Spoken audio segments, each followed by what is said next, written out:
again, and welcome to ManchTalk. I'm Tammy Simmons. And I'm Carla Garrick. We're glad you're tuning in today. As you know, we like to talk about things that are going on in and around Manchester, or maybe just directly impact Manchester, because sometimes things in Concord are the things that Impact matter. us. So how are you? I'm doing great. We had one day of sunshine. Yay, one day of sunshine, yeah. And then now it's Tuesday, must be the 7th. Yeah, it's going to rain again. I keep telling myself this is just so that all the plants can grow really well. Yeah, I mean, we need sunshine for the plants to grow too. So and what stinks is I have to, as I was driving out today, my front lawn really needs to be mowed.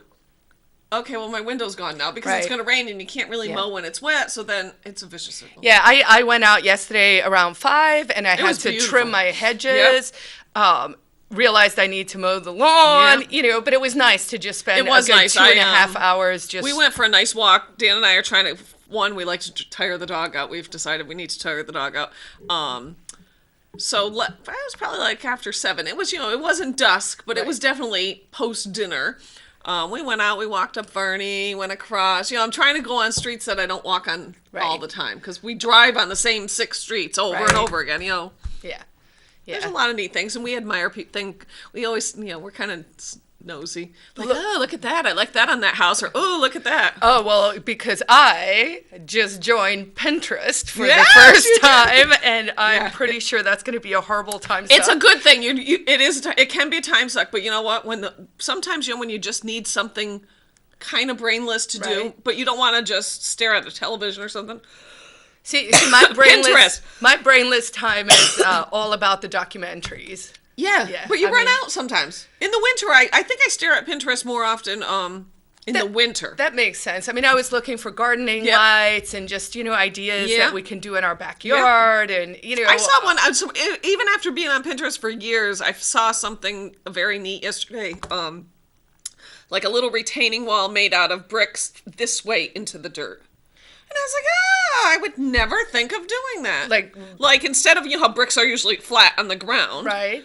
These you stacked so that the long part was sticking into the hill. Oh. And you kind of diagonaled them. Oh, and I was like, that's interesting. I would never think. So if you have a little bit of a hill that you need some retention. Yeah. Anyways.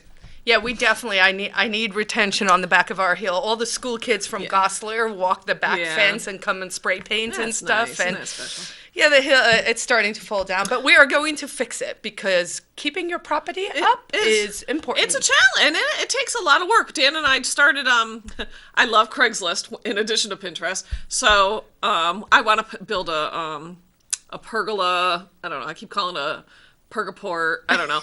I want to build a large covered area because we don't really have a lot of deck space or anything, and I talked to the city to make sure, I'm allowed. Which, oh, really? Is that something you need? Interesting to know. So they told me what you have to determine first is what constitutes your backyard. Okay. So the very back of your house, whatever that last line of your house is everything beyond that is your backyard. And in your backyard, you can build, I think it's called an accessory dwelling or whatever, accessory building, which is a shed or a pergola or a patio or any of those types of things. 4 feet from any building and 4 feet from your lot line. Okay. But that's good to know. I really wish that was just on the website somewhere because I just want to know before I start planning. Sure. If that is this even possible? Well, and I think, I stand to be corrected, but I think actually we passed a bill maybe in the past 2 or 3 years that you can now actually build granny flats again. Yes. And accessory dwellings. Right, and I don't know what the criteria for that is. I know I don't know. I know you can build them, and I have friends who built an in-law apartment, and the craziest part was you had to have a common door from one space to the other. Oh, so some kind of weird... Isn't that weird? And I'm like, why is that? That's silliness. I will tell you the worst I've ever seen, and this was not a New Hampshire story. It was out of California, but I like to watch home improvement shows and that kind of stuff. And it was... they had bought it was a beautiful 50s bungalow, craftsman 30s bungalow, but there was a part of the building that was not approved. Yeah.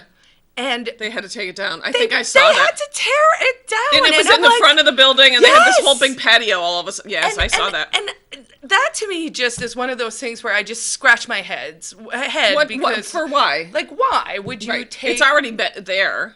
just grandfather it in, or It's just a lot. I just don't. It's such a waste. I get that.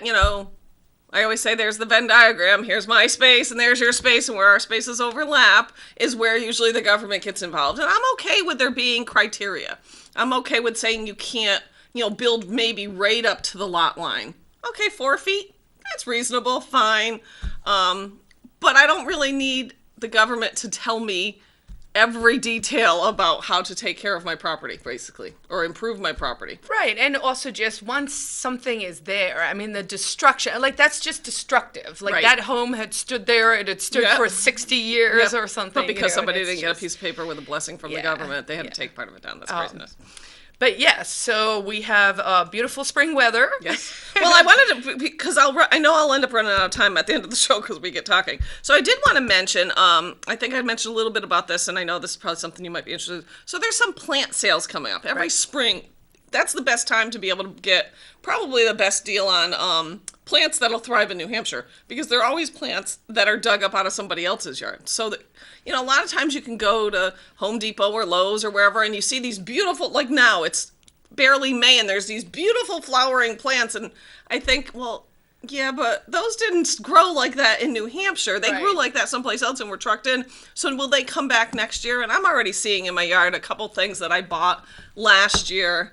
I'm hoping that maybe they're just late starters, but I'm like, where are those? I bought those really pretty plants. I mean, I have to say, I think the gardens are starting later this year, because my first tulip came up, it bloomed and it yesterday. depends. It seems like sporadic. I go up the street and their hostas are this big and mine are just barely sticking up out of the ground, so I don't know what the deal is. But coming up, the first one is the Bedford plant sale, which is one of my favorites. There's actually, because isn't Bedford on the 18th? Because I know I can't go to that. That is on that is on Saturday the 18th. So the Amherst one is this Amherst Saturday. one, if that's the one I went to last year, was huge. Yeah. It's like a whole field, and it was a bit overwhelming, and I actually ended up leaving. I don't think I bought anything. Oh, really? Because that's one, because I can't go on the 18th to the Bedford one. So so Amherst this coming Saturday. The 11th. The 11th. Yep. Then the Bedford plant sale, which is at the Old Town Hall. These sales usually run like 9 to 11. They're not like an all-day event. It's a frenzy, It people.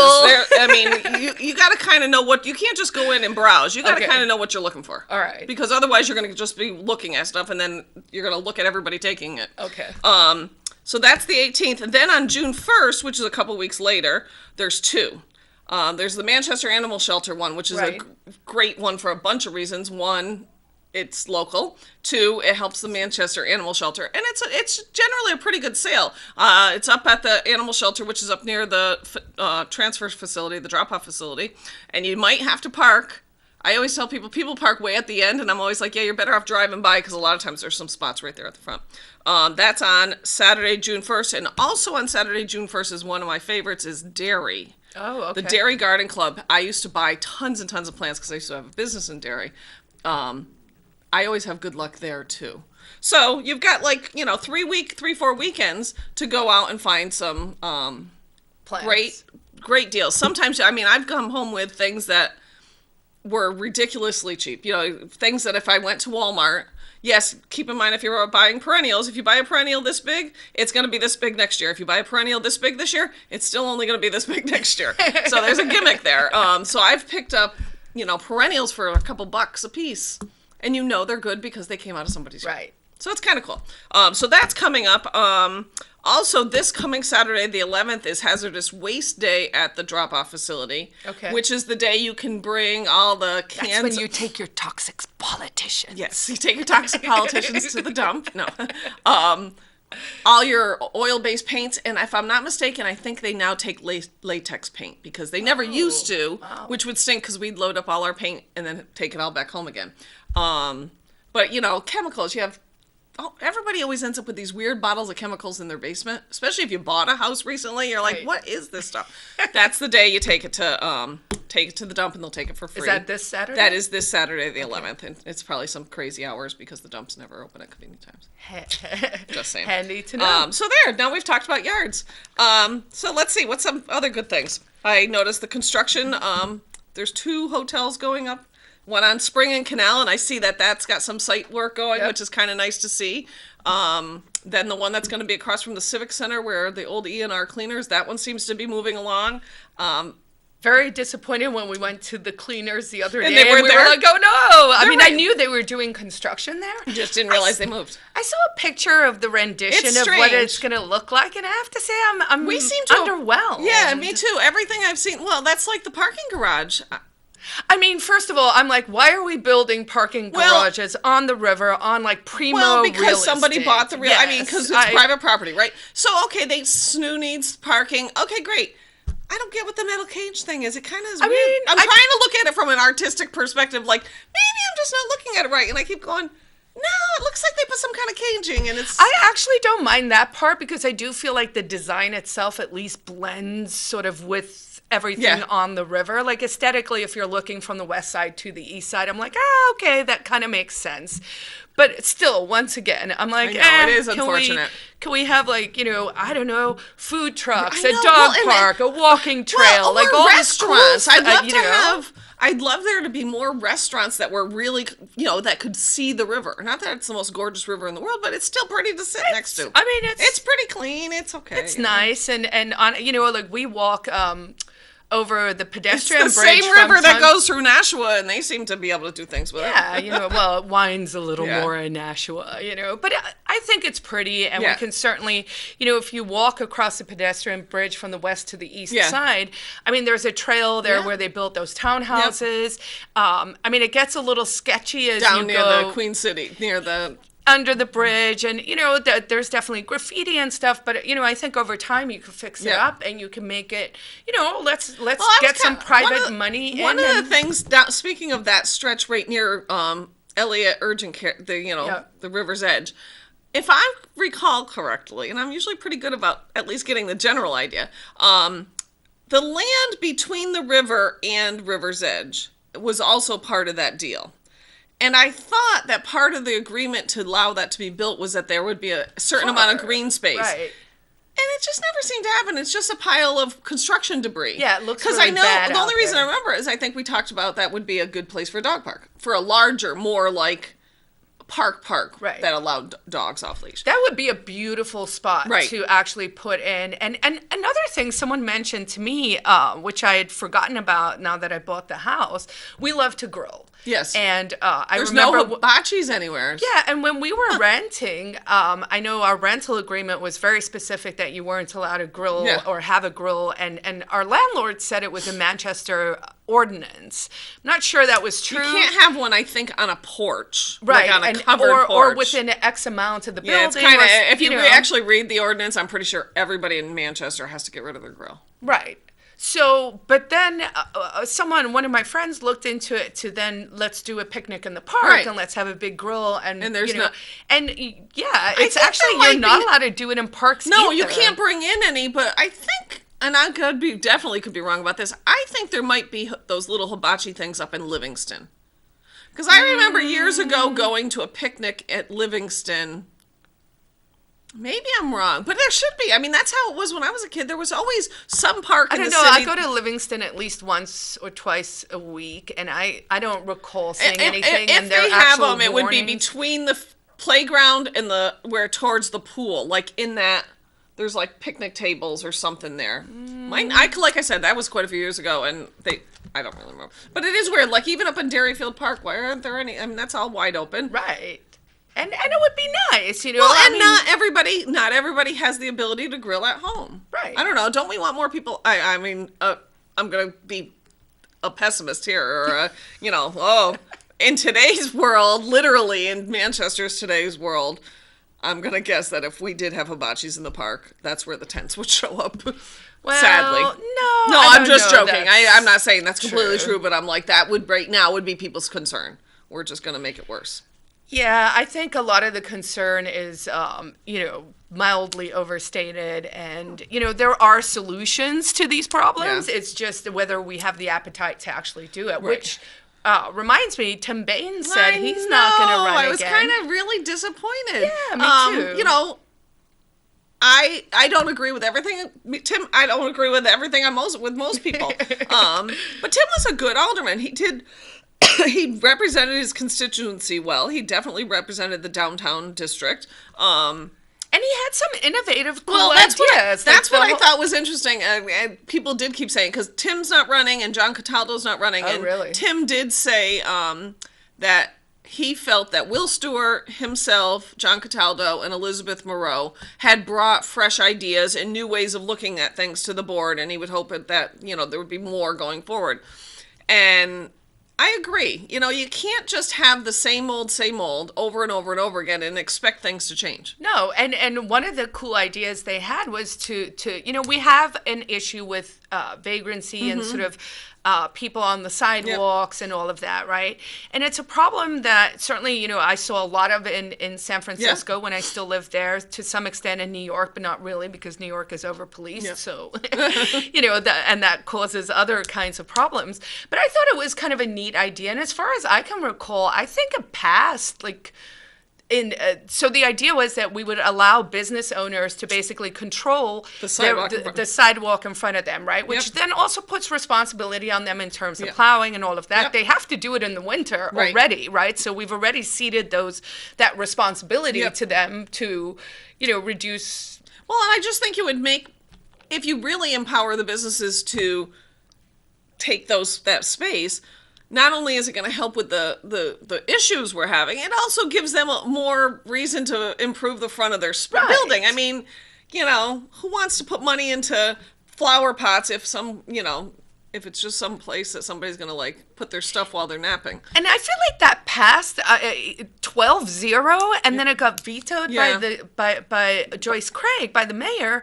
But then, I mean, why didn't they just override that? Because it was overwhelming, and I don't know if people felt like, oh, we're going to try this, and then there was this pushback.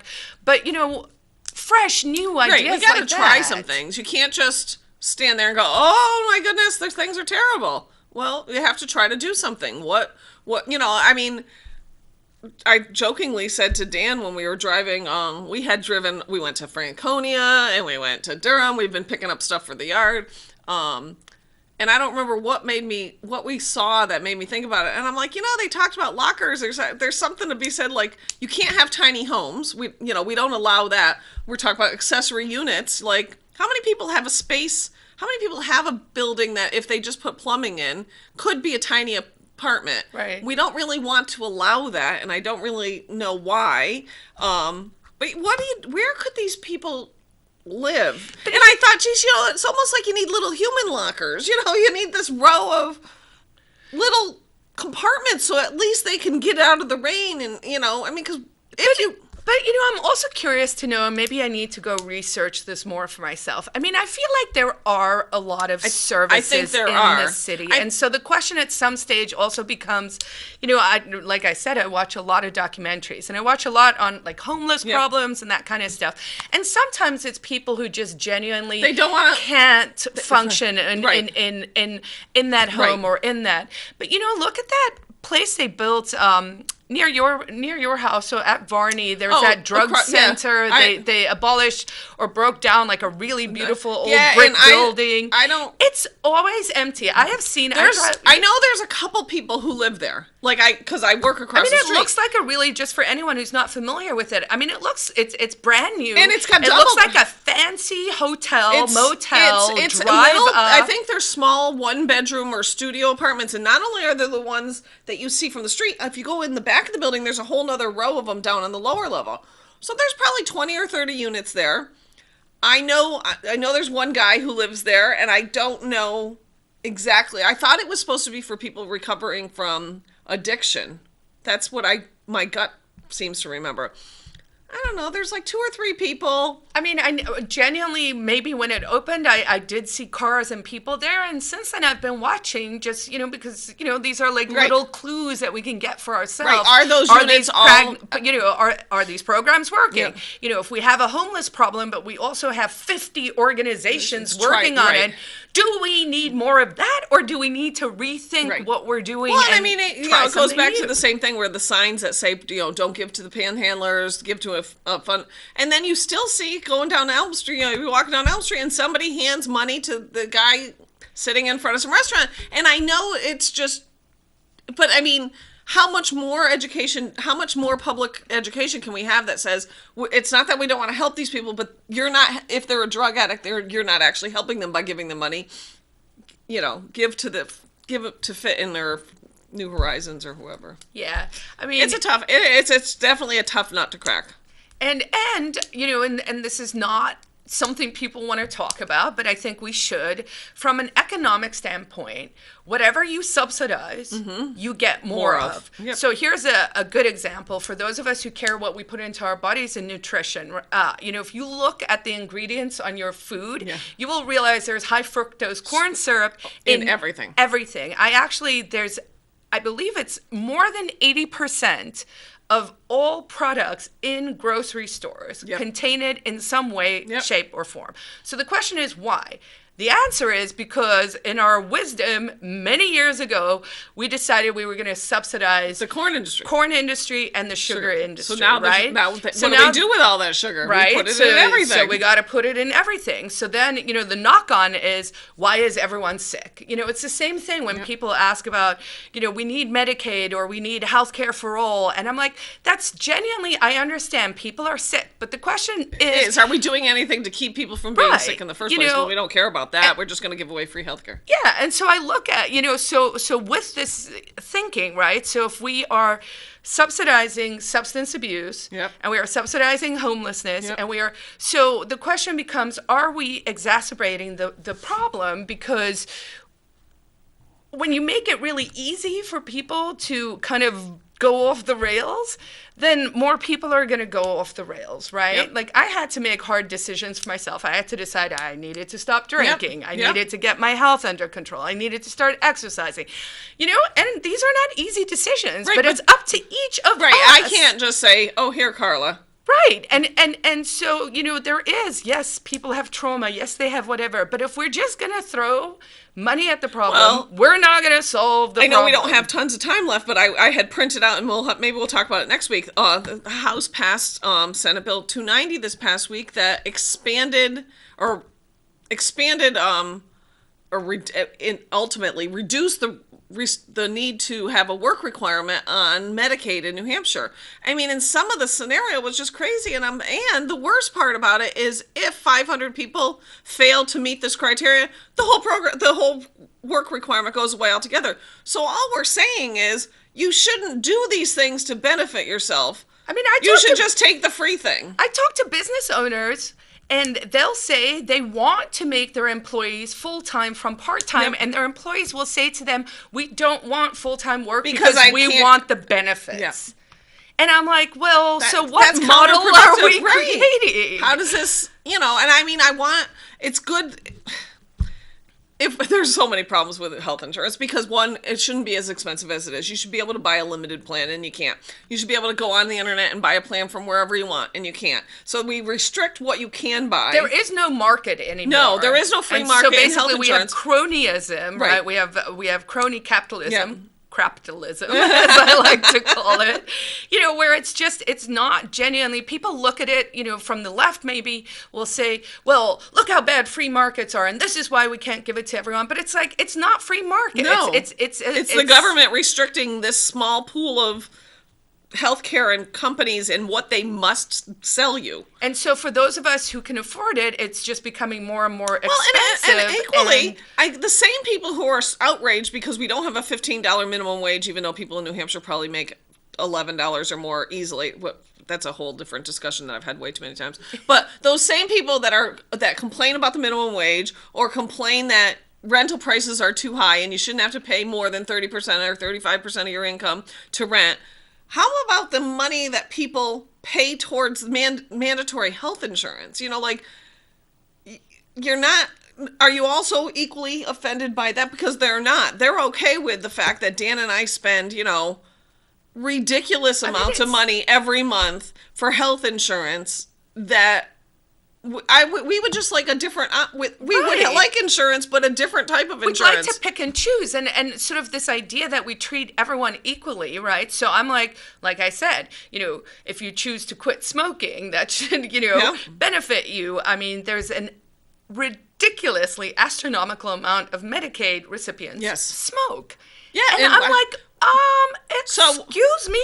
So why that? Like, why? What? Well, like, because why? they say, well, you can't tell people they can't smoke. Well, I can if I'm saying you're getting free health care. Well, I'm sorry, but people think they can tell me whether people can use cannabis or not. But so if we are going to have the cannabis police, which we do, who come to your house and knock down your door and kill your dog and do all of that stuff, then I want to see the sleep police. I want to see the carb police. I don't really, folks. The caffeine police. I want the the sugar because police. It's like, okay, so I think carbs make people sick. I think, I probably agree with you. And actually the science backs me up a lot better than a lot of the anti-cannabis people. Yes. So I'm like, okay, so why don't we let's get real. If we want people to forget about health insurance, let's have some carb police. And if you have more than one donut, some dude's going to show up at your door and shoot your dog. But if you say that, it sounds crazy, but that's what we do. But that's what we're doing with certain things. So, and I'm being facetious, of course, but genuinely, let's look at these issues. I mean, my argument and my point is, so let's let people be free to make their own mistakes as they want. Vices aren't crimes. Eating your donuts, I believe you should be free to eat your donuts. Eat Krispy Kreme till you burst, that's your business. But don't make me pay for your bad choices. Right. See that? We always have something to talk about. I do want to, before we run completely out of time, there are some things coming up. Today is Tuesday the 7th. This Saturday, May 11th at 9:30, We Heart West is doing cleanup starting at my house at 166 Varney Street at 9:30 in the morning. You can come by, grab a coffee, take whatever bags you need. I'll try to do a map of different places that need some cleaning up on Varney or peripherals in Mast Road. Nothing crazy, hour at a time or whatever. Sunday, May 19th is the Walk Against Hunger, which benefits Fitton and New Horizons. Manchester GOP will be walking with a team of people there. You can find the Manchester Republicans there by going to support.fitnh.org. Scroll down, say support a fundraiser, select teams, and you can find Manchester Republicans. You can donate $10, $20, $1,000, whatever you want. It all goes to Fitton and New Horizon. That's Sunday, May 19th at Veterans Park at noon. And next Wednesday, May 15th, is the Manchester GOP monthly meeting. I like to always throw that out there if you're thinking about running for office, because if not you, who? We meet Murphy's the third Wednesday of every month at 6:30 p.m. and we'd love to see some new faces. And if you have any questions about running for office, what it entails, if it's worth your time, you can always reach out to us here at ManchTalk@gmail.com or find us on Facebook. Otherwise, hopefully, fingers crossed, it doesn't rain too much, and maybe when we come back next week, we'll say it was sunny. That's all we got for this week. Thanks so much. Bye. Cheers.